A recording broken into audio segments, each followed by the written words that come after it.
નમસ્કાર દર્શક મિત્રો ગ્રેટ ગુજરાત યુટ્યુબ ચેનલમાં આપ સર્વેનું હાર્દિક સ્વાગત છે।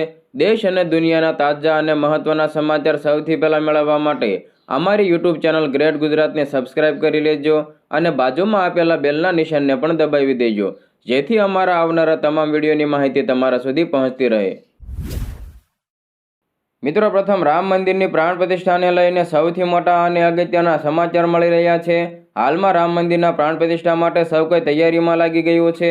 આ વચ્ચે કોંગ્રેસ દ્વારા રામ મંદિરના પ્રાણ પ્રતિષ્ઠામાં હાજરી ન આપવાનો નિર્ણય કરવામાં આવ્યો છે, જેના પર સૌ કોઈ વિરોધ કરી રહ્યું છે। આ વચ્ચે રાજકોટમાં ઇન્દ્ર ભારતી મહારાજે પણ કોંગ્રેસની ઝાટકણી કાઢતા કહ્યું છે કે કોંગ્રેસ કયા મોઢે રામ મંદિર ઉપર નિવેદનો આપે છે।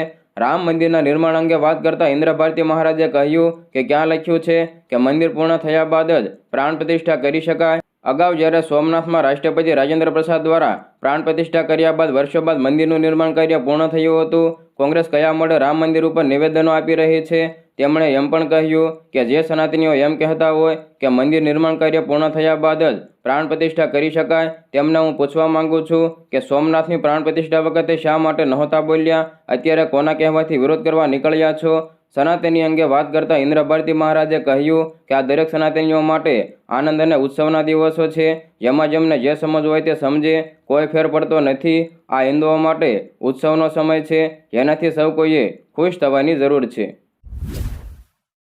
હવે મિત્રો, આગળ વાત કરીએ તો વડાપ્રધાન નરેન્દ્ર મોદીએ શ્રી રામ જન્મભૂમિ મંદિર ઉપર સ્મારક ટપાલ ટિકિટ અને વિશ્વભરમાં ભગવાન રામ ઉપર ટિકિટોનું એક પુસ્તક જાહેર કર્યું છે। ડિઝાઇનમાં રામ મંદિર, ચોપાઈ, મંગલ ભવન, અમંગલ હારી, સરયુ નદી અને મંદિરની આસપાસની મૂર્તિઓ પણ સામેલ છે। મિત્રો, પીએમ મોદીએ આ દરમિયાન કહ્યું કે આજે મને શ્રી રામ મંદિર પ્રાણ પ્રતિષ્ઠા અભિયાન દ્વારા આયોજિત અન્ય કાર્યક્રમમાં જોડાવાની તક મળી। આજે શ્રી રામ જન્મભૂમિ મંદિર ઉપર 6 સ્મારક ટપાલ ટિકિટો અને વિશ્વભરમાં ભગવાન રામ ઉપર જારી કરાયેલું સ્ટેમ્પનું આલ્બમ બહાર પાડવામાં આવ્યું છે। હું દેશના લોકોને અને વિશ્વભરના તમામ રામ ભક્તોને પણ અભિનંદન આપવા માંગુ છું। મિત્રો, વડાપ્રધાન નરેન્દ્ર મોદીએ કહ્યું કે પોસ્ટલ સ્ટેમ્પનું કાર્ય આપણે બધા જાણીએ છીએ, પરંતુ પોસ્ટલ સ્ટેમ્પ એક મહત્વપૂર્ણ ભૂમિકા ભજવે છે। પોસ્ટલ સ્ટેમ્પ ઇતિહાસ અને ઐતિહાસિક પ્રસંગોને આગામી પેઢી સુધી પહોંચાડવાનું માધ્યમ પણ હોય છે। મિત્રો, સમાચારમાં આગળ વધીએ તો ઈરાન દ્વારા પાકિસ્તાનના બલુચિસ્તાનમાં કરવામાં આવેલી એર સ્ટ્રાઇક પછી બંને દેશો વચ્ચે ટેન્શનનો માહોલ છે। આ હુમલા પછી પાકિસ્તાને ઈરાનથી પોતાના એમ્બેસેડર બોલાવી લીધા છે। પાકિસ્તાનના કાર્યવાહક વિદેશ પ્રધાન જલીલ અબ્બાસ જિલાનીએ ઈરાનના વિદેશ પ્રધાન સાથે વાતચીત કરતા કહ્યું કે કોઈ પણ દેશે આ ખતરનાક રસ્તે ન ચાલવું જોઈએ। પાકિસ્તાને ગુરુવારે વહેલી સવારે ઈરાનના સિસ્તાન બલુચિસ્તાન પ્રાંત ઉપર હુમલો કર્યો હતો। મિત્રો, પાકિસ્તાનની આ કાર્યવાહીને ઈરાને કરેલા હુમલાનો જવાબ માનવામાં આવે છે।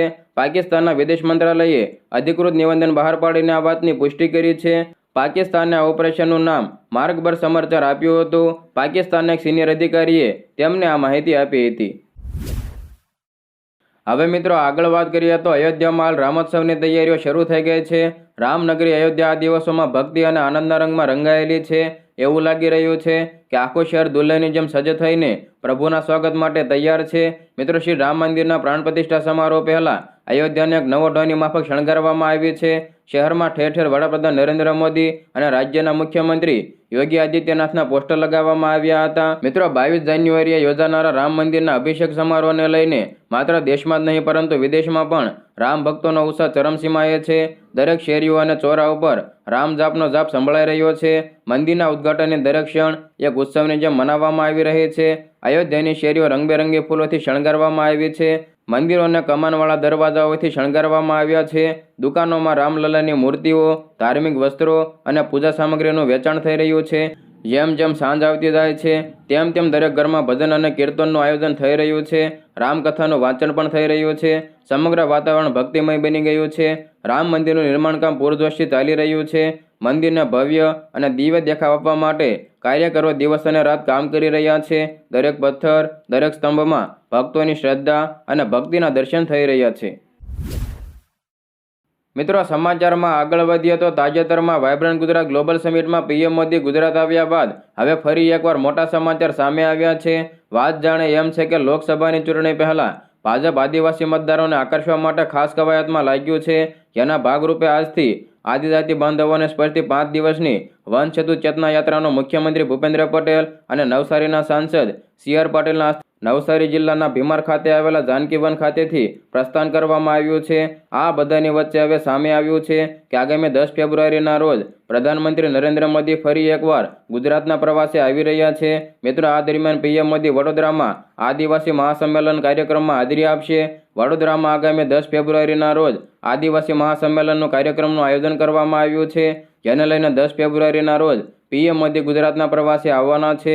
મિત્રો, પીએમ મોદી વડોદરામાં આદિવાસી મહાસંમેલનના કાર્યક્રમમાં હાજરી આપશે.